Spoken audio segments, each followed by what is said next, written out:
This is John Paul Rai. I'm coming to you from Tokyo, Japan, and today I want to go over this Instagram account who's like heavily defending Marilyn Manson, and he's got some arguments on Manson's side.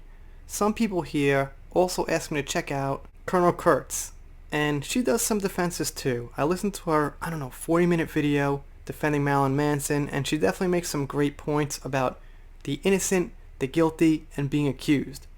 Now, I will say this. I think something probably happened, probably more than the usual activities behind closed doors, but whether it was abuse or not is really difficult to say.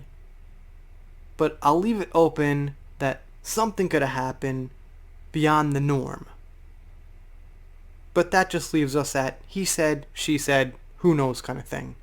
Anyway, this is what this guy has on his Instagram account, and, there are no actual sources here, no proof or evidence on this side either, so take it with a grain of salt, but he brings up some good points that don't necessarily need exact proof.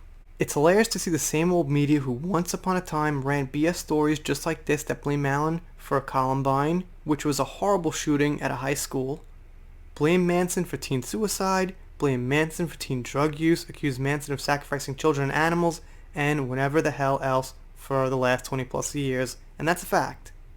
I grew up watching Marilyn Manson pretty much, when I was, a teenager. He started getting big, so my whole life, or when he was, at that point of fame where he was in the media a lot, I've seen him in the media, and they always blame these goth type people who dress in black and say sick things and do sick things for crimes that happen in society. So that's true. And I could see how to some people it does feel like that now. Now, if you're like maybe 22, 20, something like that, watching this video, and this is before your time, you might not be able to relate, because that doesn't always happen all the time now, because the people like him are not quite in the mainstream. Marilyn Manson, Clive Barker, these figures who did these kind of like sick art, this death art, were more mainstream at that time. So they got blamed for these things. Right now, we don't really have that. So it might be hard to relate to. It might be hard to see, well, how come he said this sick thing about death and people are saying he's innocent? Thing is, it was a bit more in the culture at that time. And the guy says, to hardened fans, this is the same old joke all over again. To hardened fans, this is an outrage because we know more than 10% of the slice of media these women are presenting here. It's funny that the four women who have been with Manson the longest, Missy, Rose, Dita, and Lindsay, have all, in some form or another, painted the exact opposite picture, the exact opposite. And now, what Colonel Kurtz says is this. If you abuse people, if you abuse like 11 women, how could you abuse someone else for 7 years and never abuse them at all? Now the argument is, just because you didn't abuse your former partner, that doesn't mean you didn't abuse the accuser. But, the thing is, if you are someone who abuses people, could you really hold that in for 7 years? Like with Dita? Or with your other relationships? Like at some point, wouldn't that come out? Like how can you be an abuser to 11 women, but then not an abuser at all to 4 women? So, it's contradictory. Maybe he did abuse these 11, but maybe he didn't. So at that point, where we just don't know, it's just impossible to say definitively to punish someone. Here in this timeline of their 4-year relationship, they broke up 3 times and got back together 3 times. She had 3 chances to get away but chose to go back to him. She got 2 tattoos to symbolize their love from 2006 to 2010. She was in 13 films. I mean, come on now. Someone would have to notice that she was emaciated, severely depressed, could barely stand up, starved, and cuts on her wrist that she said she did often because it was the only way he would stop abusing her for a little bit. And she's a black belt in karate. Well, she wasn't defenseless. It all seems suspicious to me. So he's talking about Evan Rachel Wood, and Can you say he doesn't bring up some good points? I mean, she had a lot of people around her. So yeah, they should be able to confirm at some point something was like strange about her.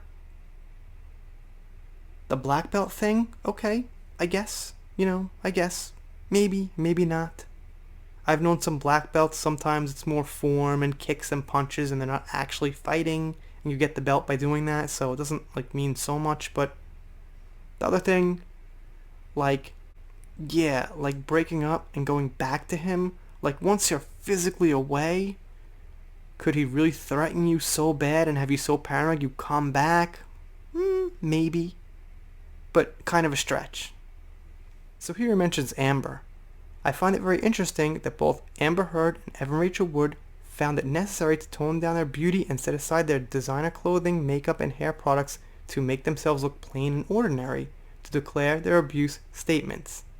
So basically, this isn't a knockdown point, but it's good. Why not just be yourself?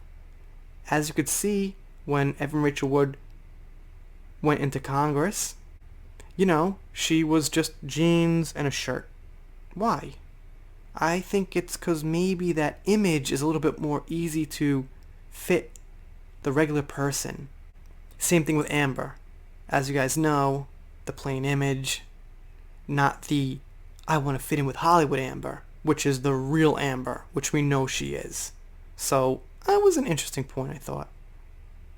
Is that to help people see them as such so that we believe their story more? It just makes me question their angle and it is overshadowing their story. That and Evan Rachel Wood seemed okay with naming Manson but not the bar owner that she stated took advantage of her as well.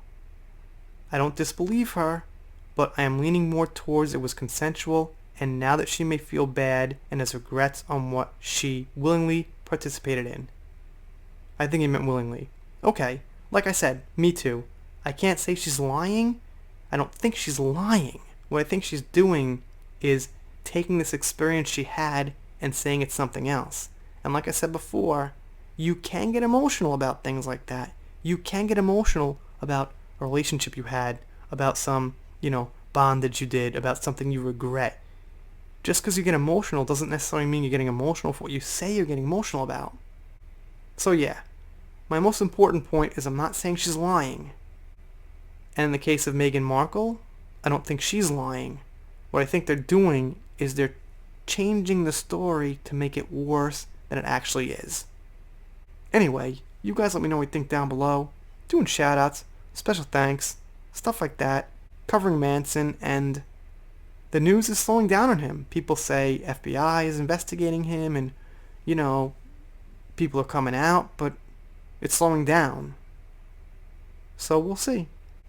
If you don't subscribe here, I'll be sad. But I'll get over it. See you next time.